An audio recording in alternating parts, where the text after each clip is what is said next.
بسم اللہ الرحمن الرحیم۔ پاکستانیوں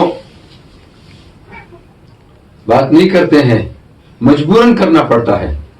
اللہ کے عذاب سے ڈرتے ہیں کہ کہیں اللہ کا عذاب نہ آئے ہمارے اوپر۔ آیا تو ہے، ایک سے ایک ظالم ہمارے اوپر حکمران بن رہے ہیں، ایک سے ایک مفاد پرست ہمارے اوپر حکمران بن رہے ہیں۔ یہی عذاب کا ایک شکل ہے۔ بالخصوص سیاسی پارٹیوں کو میں عرض کرتا ہوں، خدا را اللہ کے عذاب سے ڈرے۔ اس ملک کو جتنا نقصان پہنچایا ہے سیاستدانوں نے پہنچایا۔ اگر کوئی کہے کہ سیاستدانوں نے ملک کو نقصان نہیں پہنچایا، میں آپ لوگوں کے ساتھ بیٹھنے کے لیے حاضر ہوں۔ آپ لوگوں کا ہوں تو خادم، آپ لوگوں کا چھوٹا بھائی ہوں، لیکن میں آپ لوگوں کے ساتھ بیٹھنے کے لیے حاضر ہوں کہ آپ لوگوں نے یہ نقصان پہنچایا قوم کو، اور یہ نقصان پہنچا ملک کو۔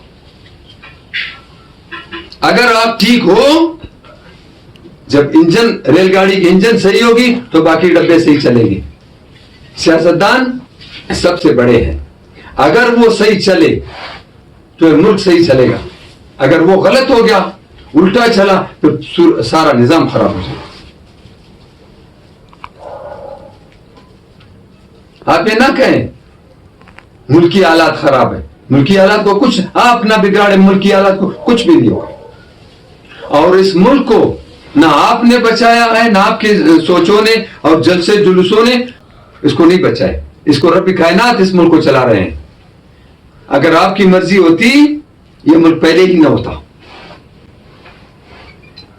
آپ تو کہیں جائیں گے، کسی ملک میں بیٹھیں گے، لیکن اس بارے میں ذرا غور کریں، عزت سب سے پہلے اپنے گھر میں ہے، اپنے ملک میں روزی کمانے میں، اپنے ملک میں کاروبار کرنے میں، اپنے ملک میں رہن سہن سے میں عزت ہے۔ دوسرے ملک میں جاؤ، چاہے کچھ بھی آپ ہو، لیکن آپ کی عزت نہیں ہو۔ اس ملک کی قدر کرو۔ اللہ پاک نے نعمت کے شکل میں پاکستان ہمیں دیا ہے، اس کی قدردانی کرنی چاہیے۔ اگر نہیں کریں گے، خدا نخواستہ مکلم کسی پریشانی میں، ایسے پریشانی میں الجھ جائیں گے، پھر سلجھنے کی طرف ہم نکل ہی نہیں سکیں گے۔ بہت سارے لوگ دنیا میں ہیں، اپنے ملک کی قدر نہیں کی، آج ان کو دیکھو ان کے ساتھ کیا ہو رہا ہے۔ آپ سر جوڑ کے بیٹھ جائے، اس طرح سر جوڑ کے بیٹھ جائے جس طرح کہ آپ کسی کی حکومت گرانے میں لگ جاتے ہیں، اور کسی کی حکومت کو اپنی حکومت بنانے میں لگ جاتے ہیں۔ حکومت سازی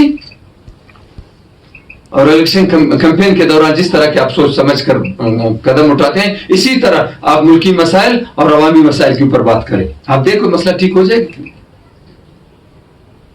جو کچھ اس ملک کو نقصان پہنچائے، اس قوم کو نقصان پہنچائے، آپ کی طرف سے، آپ ہمارے بڑے ہیں، ہمیں کہنا پڑتا ہے۔ حضرت عمر فاروق رضی اللہ تعالیٰ عنہ کو مجمع میں سے کوئی کہہ رہا ہے تو آپ کو اگر ہم نہ کہے تو پھر ہمارے ایمان میں شک ہے۔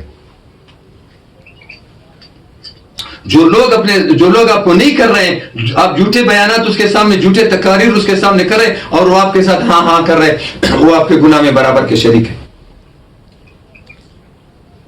سلجھ جائے، اس مسئلے کو چلائے۔ یہ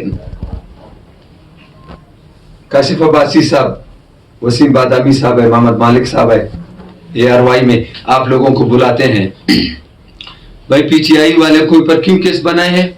تو حکومتی نمائندے کی طرف سے جواب ملتا ہے کہ ہمارے اوپر بھی تو کیس بنے۔ جب آپ کی حکومت ختم ہو جائے گی، اس کی آئے گی، تو پھر وہ آپ کے اوپر کیس۔ یہ عوامی مسائل ہیں، یہ ملکی مسائل ہیں۔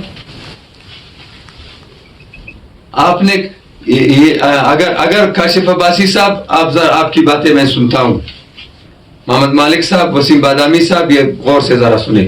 اگر آپ لوگوں کی اس آنکھ کے ساتھ ملاتے رہیں گے تو ان کے گناہ میں برابر کے شریک ہے، ہم اور آپ سب۔ آپ ان کو اس بارے میں بلائے، بھائی ملکی امن کے بارے میں کیا کہہ رہے ہیں، معیشت کس حد تک پہنچی ہے، اس کے بارے میں کیا کہیں گے، قرضے کس حد تک پہنچ گئے، اس کے بارے میں کیا کرنا ہے، ان سے ذرا پوچھے۔ آپ لوگوں نے کسی بھی اپنے دور اقتدار میں 100 روپے صرف اس ملک ادا کیے، آپ لوگوں نے IMF کو دیے ہیں، جو بھی آتا ہے ادھار ہمارے اوپر اٹھاتا رہتا ہے۔ تو اگر ہم آپ کو نہیں کہیں گے، پھر ہماری ایمان میں شک ہے، ہماری ایمان کی کمزوری ہے۔ آپ کو کہنا پڑے گا, آپ ہمارے بڑے ہیں. اگر ہم آپ کو نہیں کہیں گے تو پھر مناسب نہیں ہے. آپ کو کہنا پڑے گا, اور آپ اگر سیدھے ہو جائیں گے ہماری زندگیاں صحیح چلیں گی, ہمارا ملک صحیح چلے گا. شکریہ.